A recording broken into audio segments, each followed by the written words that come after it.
Did you know 5 exercises you've probably never heard of can drastically change how your entire body looks and feels? So let's jump right in with our first exercise, the ATG split squat. ATG stands for ass to grass, meaning you squat all the way down, deep into your ankle and knee. This single move builds strength in your knees, ankles, and hips through a full range of motion most of us stopped using years ago. Most people only bend their knees a little during the day, so the muscles and tendons around the joints slowly get stiff and weak in that deep position. The ATG split squat retrains your body to be strong and stable even at the bottom of a squat, which protects your knees from injury as you age. Here's how to do it. Stand in a split stance with 1 foot forward and 1 foot back. Slowly lower your body straight down, letting your front knee travel forward past your toes, and keep your torso upright the whole time. Go down as far as you comfortably can, then push through your front foot to stand back up. Most people make 2 mistakes here. First, they let their back knee slam into the ground instead of controlling the descent. Second, they rush the movement instead of going slow, so they never build strength in that deep, stretched position. Slow down and control every inch. If going all the way down is too much right now, that's completely fine. Just lower a little at a time and add depth each week as your knees and ankles get more comfortable. Do 2 to 3 sets of 6 to 8 reps per leg, twice a week, and within a month your knees will feel noticeably more stable on stairs, hills, and uneven ground. Next up is the Jefferson curl, and I know this one looks scary at first. It's simply bending forward and rounding your entire spine down toward your toes, 1 vertebra at a time. Most of us are taught to keep our back perfectly straight all the time, but that actually makes your spine weaker and more fragile over the years. The Jefferson curl slowly rebuilds your spine's ability to bend and round safely. Here's the truth, a stiff back that never bends is far more likely to get hurt picking something up off the floor than a back that's been trained to round safely under control.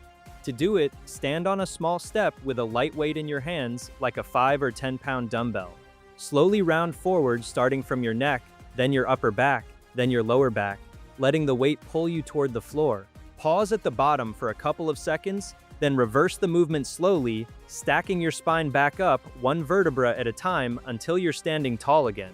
The mistakes here are predictable.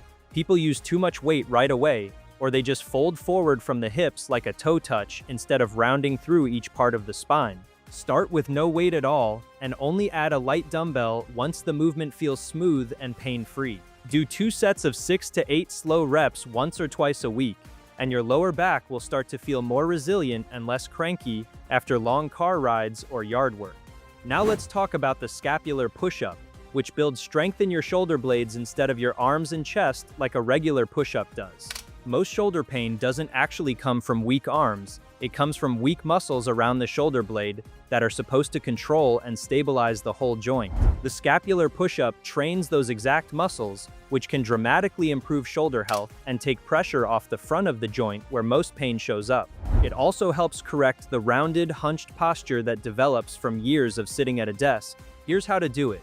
Get into a regular push-up position, either on your toes or your knees, with your arms fully straight the entire time.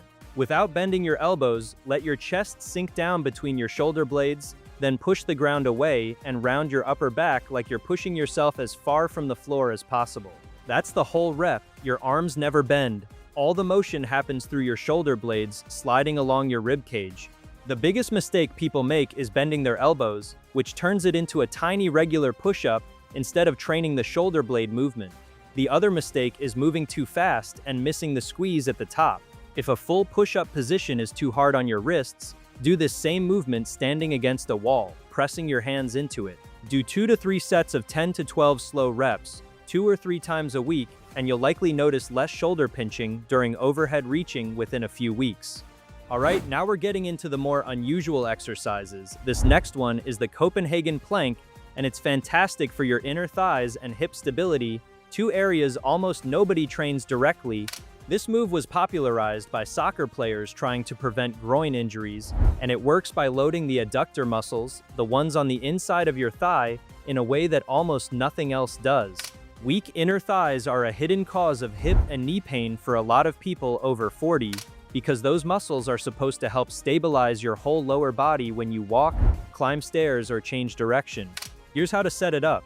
Lie on your side and rest your top foot on a bench, chair, or couch with your bottom leg hanging free underneath. Prop yourself up on your forearm, then lift your bottom leg and hips up off the ground until your body forms a straight line from your shoulder to your top ankle. Hold that position, keeping your hips lifted and squeezed, and breathe steadily instead of holding your breath the whole time. The mistakes are mostly about what you don't do. People let their hips sag toward the floor instead of keeping them lifted, which takes all the tension off your inner thigh. If a full Copenhagen plank is too intense right now, bend your bottom knee and rest it on a small pillow on the ground for support while you build up strength. Start with 2 sets of 15 to 20-second holds per side and work up gradually from there as your hips and inner thighs get stronger. Finally, we've got the tibialis raise, which might be the most overlooked exercise for your lower legs and your balance as you get older. Most people only train their calves, the muscle on the back of your lower leg, but the tibialis is the muscle on the front of your shin, and it's just as important for walking and balance. A weak tibialis is a big hidden reason people trip more easily and struggle with balance as they age, because that muscle is responsible for lifting your foot and toes with every single step you take. For the technique, stand with your back against a wall and your heels a foot out in front of you, then lift your toes and the front of your foot up toward your shins as high as you can, lower back down with control, and repeat for reps, feeling the burn build along the front of your shin rather than your calf. The mistake most people make is bouncing through the reps instead of pausing at the top, which cuts the exercise short before it actually builds any real strength. If your shins cramp up when you start, that's completely normal since this muscle rarely gets trained directly, so just do fewer reps and build up slowly over the following weeks. Do 2 to 3 sets of 15 to 20 reps 3 times a week, and you should notice steadier footing on stairs and uneven sidewalks within a few weeks. So you know the 5 movements. Now let's talk about how to fit them into your week without taking over your whole routine. Add the ATG split squat and Copenhagen plank on leg days, since they work well together for the hips and knees. Do the Jefferson curl and scapular push-up on upper body or rest days, since they're gentle enough even when you're a little sore. The tibialis raise is easy enough to sneak in anywhere, even while watching television, so there's no excuse to skip it. 2 to 3 sessions a week covering all 5 is plenty. If you're just starting out, pick 2 of these 5 and add them to your next workout, then build from there. These look unusual because most people have never seen them, not because they're complicated or risky. Building both strength and mobility together is what keeps you moving well for years to come. 6 months from now, you could have stronger knees, a more resilient back, healthier shoulders, stable hips, and steady balance, all from 5 overlooked movements most people never try. So stop watching, get up, and try the tibialis raise right now against the nearest wall. Share this video with someone who you think would benefit from it.